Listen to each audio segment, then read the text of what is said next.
Saya lihat langsung dari mulai luka di dahi yang ke dalam seperti kena benda tumpul.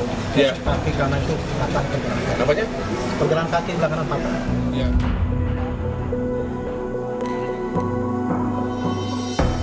Sidang peninjauan kembali dengan pemohon Saka Tatal telah selesai di Pengadilan Negeri Cirebon.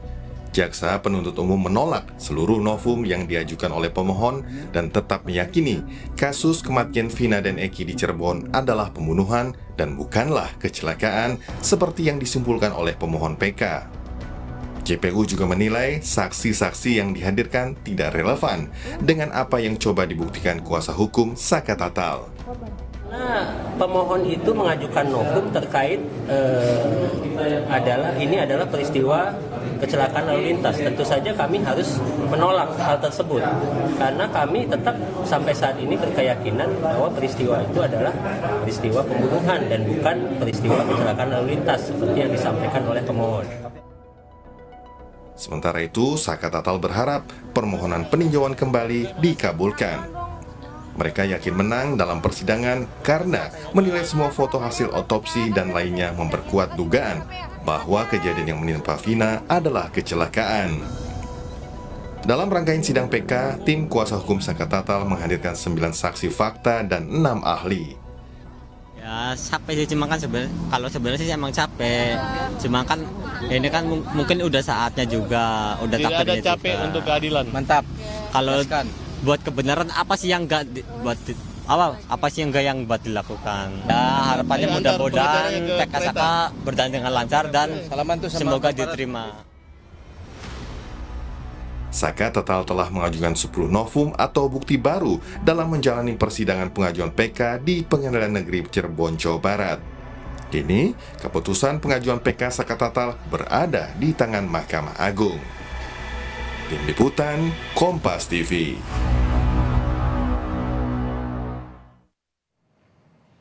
Kini hasil sidang PK Saka Tatal menunggu keputusan Mahkamah Agung. Lantas bagaimana dampak sidang PK Saka Tatal terhadap nasib Saka Tatal dan 7 terpidana lain di penjara? Apakah hasil sidang PK Saka Tatal ini juga berpengaruh pada penyidikan kasus kematian Vina dan Eki? Kita bahas bersama sejumlah narasumber, ada Titin Prialianti, kuasa hukum Saka Tatal, ada juga pakar hukum pidana Universitas Al-Azhar Suparji Ahmad. Selamat sore semuanya, apa kabar? Sore. Oke, selamat sore. Saya mau ke Pak Suparji dulu. Pak Suparji, ada 10 novum yang disiapkan atau kemarin sudah dihadirkan dalam sidang. Salah satunya atau 5 diantaranya adalah foto. Kalau Anda melihatnya sekuat apakah foto ini bisa meyakinkan hakim nantinya? Ya, pertama kita apresiasi upaya pencarian keadilan yang tiada henti.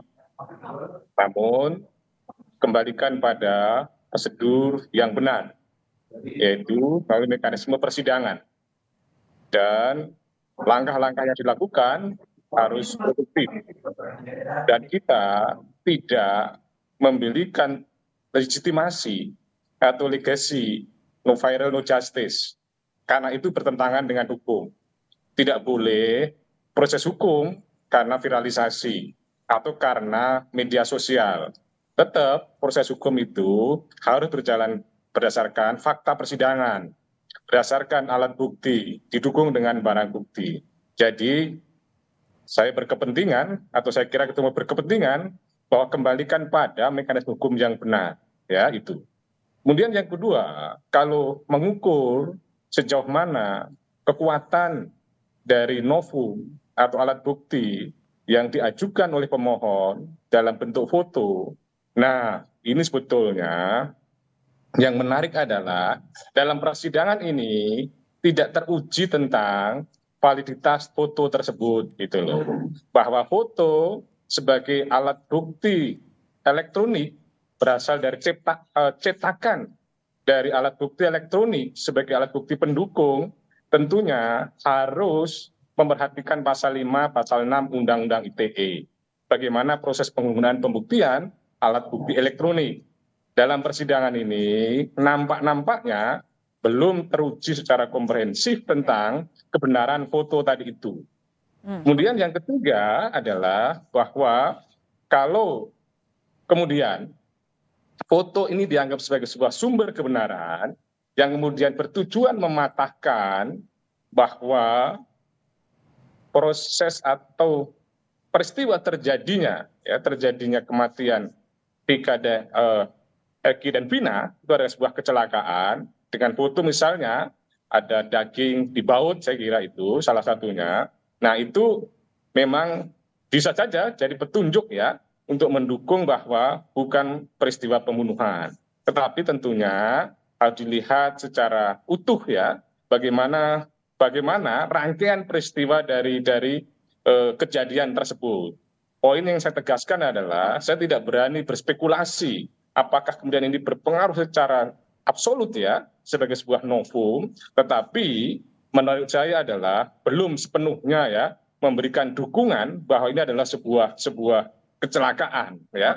Bisa jadi karena adanya sebuah kecelakaan terus kemudian jalan lagi terus kemudian ada pemukulan dan sebagainya, saya tidak tahu persis, tapi kalau kemudian mempertanyakan sejauh mana kekuatan itu masih kemudian perlu diuji. Nah, pada sisi yang lain saya kira sebetulnya ini sidang PK ala pengadilan negeri, pembuktian kemudian pada konteks BAP penyidikan, padahal mestinya kan BAP di dalam penyidikan itu BAP berbeda dengan BAP persidangan gitu loh ya. Kalau seandainya di BAP penyidikan itu ada penyiksaan, ada tekanan, ada paksaan, bagaimana dengan BAP di dalam persidangan? Apakah itu terjadi atau tidak? Betulnya sederhana itu saja gitu loh ya. Oke, Pak Suparji tahan dulu. Tadi kita bahas dulu soal foto yang Anda sebut tidak teruji validitasnya, belum teruji komprehensifnya. Saya mau minta pendapat dulu dari Bu Titin. Bu Titin, soal itu apakah Anda sejauh ini artinya masih meyakini kalau novum foto itu bisa meyakinkan hakim? Saya sangat meyakini Mbak, foto itu bisa meyakinkan hakim. Karena apa? Jaksa juga hanya menyatakan bahwa foto itu pernah dihadirkan di dalam berkas. Padahal saya juga sangat yakin foto itu tidak pernah dihadirkan dalam berkas. Artinya jaksa tidak meragukan mengenai otentik tidaknya foto itu. Hanya menyatakan pernah dihadirkan di dalam berkas. Sementara dari gambaran 1 sampai 5 foto itu yang satu foto pertama, kedua, dan ketiga itu mengenai keadaan tubuh korban. Keadaan tubuh korban yang tidak nampak seperti bekas penganiayaan. Luka-luka korban ada di bagian kanan. Kemudian foto motor yang ada goresannya dan motor itu rusak. Kemudian juga ada foto baut yang ada daging tertinggal di dalamnya. Jadi di sampingnya. Artinya itu menjelaskan secara ini memang telah terjadi kecelakaan seperti apa yang saya sampaikan di 2016 juga saya paham betul ini tidak pernah terjadi ada pembunuhan dan pemerkosaan seperti yang tertuang dalam putusan. Oke, tapi kan jaksa juga menolak 10 novum, kemudian juga karena dinilai tidak kuat kalau mau membuktikan kecelakaan. Tidak ada olah TKP juga dan polisi yang pertama kali menangani juga tidak jadi dihadirkan. Tanggapan Anda bagaimana? Sebetulnya mengenai kita menginginkan dan tim sudah mengajukan permohonan untuk menghadirkan saksi yang melakukan olah TKP, yaitu 5 anggota kepolisian, 2 dari Polres Sumber, 2 dari Polsek Talun, 1 yang sekarang berada di Polres Kota Cirebon. Tetapi sampai pada sidang terakhir, saya tidak mendapat konfirmasi apapun, walaupun surat itu sudah dikirim sejak hari Senin. Kita menghadirkan kehadirannya pada hari Selasa. Tetapi memang alasannya surat-surat yang disampaikan oleh tim belum sampai ke meja Kapolres. Sehingga tidak ada anggota kepolisian yang datang. Padahal ya pada saat sidang 2016 itu pada sidang Sakatatal 5 anggota tersebut yang melakukan olah TKP tidak pernah dihadirkan dalam persidangan. Tetapi kalau dalam sidang dewasa memang dihadirkan, tapi sidang Sakatatal tidak pernah dihadirkan dalam persidangan. Gitu Mbak. Oke, Bu Titin, tapi kenapa dari kuasa hukum tidak mencoba membuktikan alibi atau ketidakterlibatannya Sakatatal di peristiwa, tapi malah mencoba membuktikan kalau itu adalah kecelakaan? Sebetulnya ketidakterlibatan sudah dihadirkan dengan adanya saksi fakta, yaitu Aldi. Aldi yang menyatakan terpaksa mengakui perbuatannya karena ada penyiksaan yang luar biasa. Dan dia juga melihat ada melihat juga Sakatatal disiksa beserta yang tertangkap lainnya, yang waktu itu masih tersangka, kan Aldi yang sudah menceritakan di persidangan mengenai fakta itu. Kemudian itulah sebabnya dari Profesor Muzakir juga kemudian Pak Azmi Syahputra, ada kekeliruan majelis dari pada saat sidang penanganan perkara di 2016 itu, Mbak. Oke. Itu kan sudah tertuang di dalam keterangan saksi dan ahli-ahli profesor yang kita hadirkan. Oke, Pak Suparji, kita kan sekarang tinggal menunggu hasilnya. Kalau Anda melihatnya, apa dampak hukumnya, apapun hasilnya nanti diterima ataupun juga tidak, apa dampaknya ke 7 terpidana maupun juga penyidikan yang saat ini masih berjalan? Ya, tentunya satu perkara pidana itu kan bersifat kasuistis ya. Artinya seandainya ini dikabulkan ya, bagi terpidana yang lain ya itu menjadi satu novum ya, menjadi satu bukti baru bahwa fakta-fakta baru yang kemudian menjadi dasar untuk mengajukan PK berikutnya.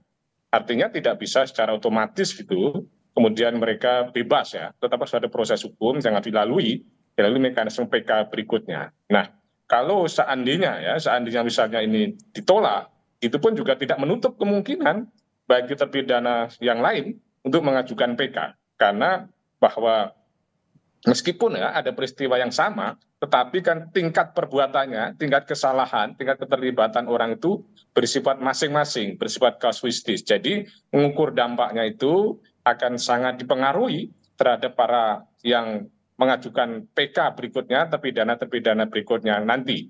Jadi kalau terpidana yang lainnya saat ini juga sedang menyusun PK, maka akan mendapatkan dampak ya positif atau kemudian dampak yang bagaimana tergantung dari upaya hukum luar biasa berikutnya. Nah, tergantung juga terhadap proses penyidikan yang sedang berjalan. Dan ini menjadi satu hal yang kemudian misterius gitu. Sekiranya ini misalnya ya dikabulkan karena sebuah kecelakaan gitu.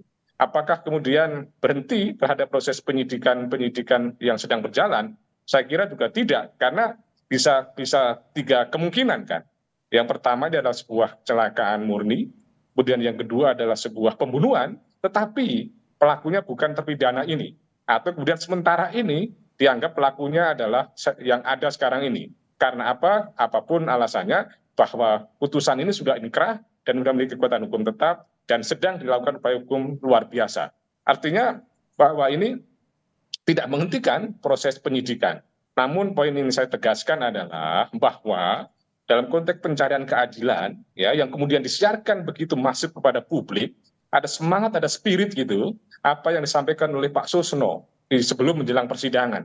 Kita sedang mencari kebenaran, tetapi bukan dalam rangka melakukan pembenaran itu. Apa kalimat yang muncul itu tadi, bahwa kebenaran tadi tidak boleh subjektif karena dilakukan berdasarkan pembenaran, tapi kebenaran tadi harus ada batu uji yang jelas, ada fakta yang jelas, ada rekonstruksi fakta yang jelas. Dengan demikian semuanya ada berjalan secara objektif. Itu poin yang saya ingin tegaskan, bahwa upaya pencari keadilan tadi harus betul-betul berdasarkan sebuah kebenaran yang sifatnya material, kebenaran yang komprehensif, bukan melakukan sebuah pembenaran yang bersifat subjektif. Dengan demikian, publik juga memahami.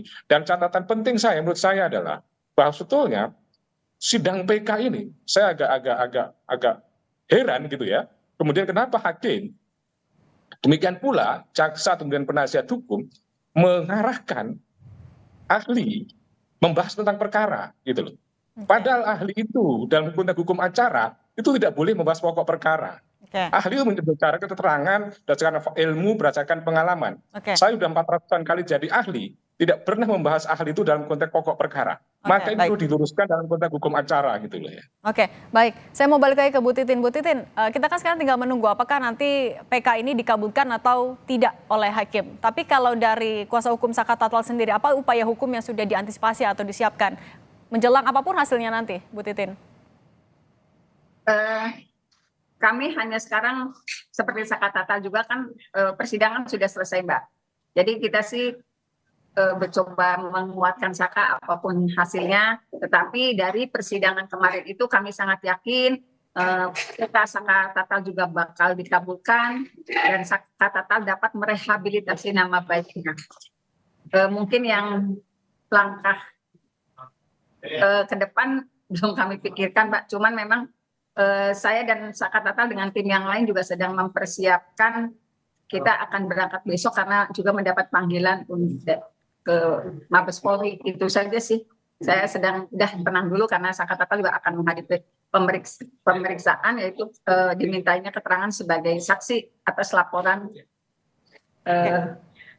yang sudah dikirimkan suratnya kepada kami. Jadi memang walaupun ini belum tenang betul karena memang ada masalah lain yang sedang kami hadapi, walaupun tidak berkaitan dengan Sakatatal, tetapi dia diminta hadir untuk memberikan kesaksian. Oke, baik. Kita tunggu artinya nanti hasilnya seperti apa dari PK Sakatatal. Terima kasih Bu Titin dan juga Pak Suparji sudah berbagi di Kompas Petang. Sehat selalu semuanya.